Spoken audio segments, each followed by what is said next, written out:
তো hello guys, চলে এসেছি আবার খেলার খবর চ্যানেলে বিগ বিগ আপডেট নিয়ে। তো চলো বন্ধুরা, খুব গুরুত্বপূর্ণ আপডেট নিয়ে চলে এসেছি। ফুল ভিডিওটা দেখতে থাকো, স্কিপ করবে না। স্কিপ করলে কিন্তু ভিডিওর মধ্যে অনেক কিছু মিস করবে। এবং এই খেলার খবর চ্যানেলে যারা নতুন আছে অবশ্যই এই খেলার খবর চ্যানেলটা সাবস্ক্রাইব করে পাশে থাকা ব্ল্যাক অ্যান্ড ঘন্টাটাকে ডং করে বাজিয়ে দাও। বেশি লাইক এবং কমেন্ট করে দাও, যাতে মোটিভেট হয়ে তোমাদের এই খেলার খবর চ্যানেলে আমি ফার্স্ট আপডেট দিতে পারি। তো চলো বন্ধুরা, ফার্স্ট যে আপডেটটা নিয়ে কথা বলবো, খুব গুরুত্বপূর্ণ একটা আপডেট তোমাদেরকে শেয়ার করতে চলেছি এই ভিডিওর মধ্যে। তো ফার্স্ট আপডেটটাই হচ্ছে মোহনবাগান শিবিরের নতুন টার্গেট অভিষেক সিংকে নিয়ে। তো বেসিক্যালি পাঞ্জাব এফসি প্লেয়ার অভিষেক সিং।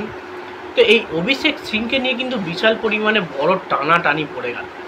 তো বড় টানাটানিটা কি পড়লো? বড় টানাটানিটা হচ্ছে অভিষেক সিংকে নিয়ে কিন্তু ইস্টবেঙ্গলের সঙ্গে মোহনবাগানের একটা লড়াই শুরু হয়েছে। মানে ইদানিং সময় শোনা যাচ্ছে ইস্টবেঙ্গলও নাকি অভিষেক সিংকে টার্গেট করলো সেকেন্ডবার। তো ব্যাপারটা হচ্ছে অভিষেক সিংকে যে বেশি বেশি পয়সা দিতে পারবে সেই তার কাছেই কিন্তু অভিষেক সিং যাবে। মনে করো ইস্টবেঙ্গল দিচ্ছে, তার থেকে 20 লক্ষ টাকা বেশি মনে করো মোহনবাগান দিচ্ছে, তাহলেই কিন্তু পাঞ্জাব এফসি সেই দলের কাছে ছাড়বে এবং পাঞ্জাব এফসি কিন্তু বড় ট্রান্সফার ফ্রি নেবে। কারণ এই অভিষেক সিং দুর্দান্ত ডিফেন্ডার, অবশ্যই যে দলে যাবে সে দলে ভালো পারফরমেন্স করবে। কিছুটা হলেও কিন্তু মোহনবাগান ম্যানেজমেন্ট অনেকটাই এগিয়ে রয়েছে। কারণ অভিষেক সিংকে নেওয়ার জন্য বড় ধরনের চাপ দিয়ে রেখেছে পাঞ্জাবের ওপর মোহনবাগান ম্যানেজমেন্ট। তো সেক্ষেত্রে মোহনবাগান ম্যানেজমেন্ট সবসময় চাইবে ইস্টবেঙ্গল যে ট্রান্সফার ফি দিতে চাইবে তার থেকে অবশ্যই বেশি দ্বিগুণ ট্রান্সফার ফি দিয়ে দলে নেওয়ার। সেই কারণেই কিন্তু বলা হচ্ছে অভিষেক সিংকে নিয়ে টানাটানি পড়ে গেল দু ক্লাবের মধ্যে।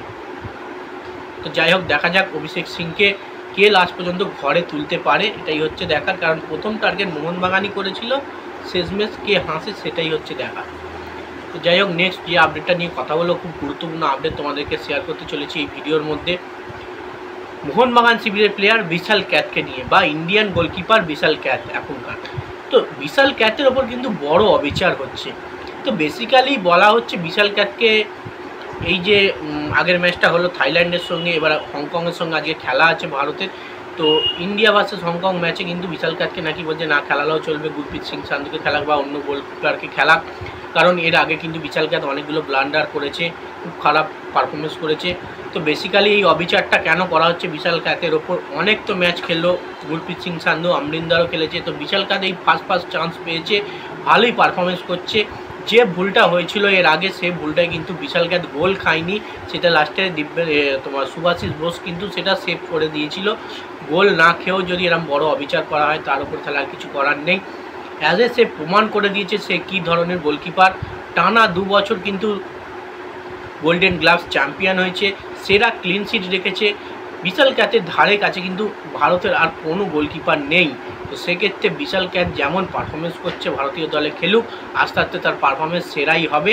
কারণ তার ওপর যদি অবিচার করা হয় তাহলে প্রতিটা সমর্থকের ওপর কিন্তু অবিচার করা হবে। তো দেখা যাক বিশাল ক্যাথ আজকের ম্যাচে কেমন পারফরমেন্স করে। তো যাই হোক, নেক্সট এবং লাস্ট যে আপডেটটা নিয়ে তোমাদের সঙ্গে কথা বলবো, খুব গুরুত্বপূর্ণ একটা আপডেট তোমাদের শেয়ার করতে চলেছি।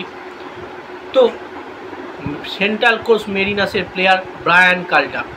তো ব্রায়ান কাল্টাক কিন্তু এমবিএসজি শিবিরে তো আসার কথা ছিল, তোমরা নিশ্চয়ই জানো। সে ডিলটা পুরোপুরি ক্যান্সেল হয়েছে। মানে বেসিক্যালি তোমরা অনেক দিন ধরে জল্পনা কল্পনা শুনেছো এবং আমরাও অনেক আপডেট দিয়েছি।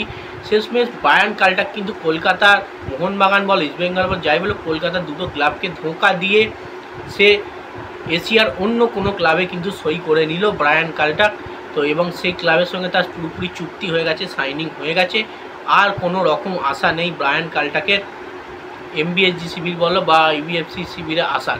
তো সেক্ষেত্রে পুরোপুরি ধোঁকা খেলো মোহনবাগান ম্যানেজমেন্ট বা ইস্টবেঙ্গল ম্যানেজমেন্ট।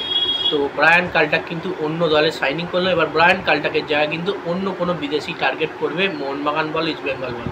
তো ইস্টবেঙ্গল তো অন্য কোনো টার্গেট করেছে, বেসিক্যালি ধোঁকাটা বেশি খেয়েছে মোহনবাগান ম্যানেজমেন্ট। কারণ মোহনবাগান ম্যানেজমেন্ট বেশি পরিমাণে তার উপর ভরসা করেছিল। তো যাই হোক, ব্রায়ান কাল্টাককে নিয়ে এই আপডেট ছিল। ভিডিওটা যদি ভালো লেগে থাকে লাইক, কমেন্ট, শেয়ার, সাবস্ক্রাইব করে পাশে থাকা। চলো বন্ধুরা, বাই। আবার নেক্সট ভিডিও দেখা হচ্ছে। টাটা।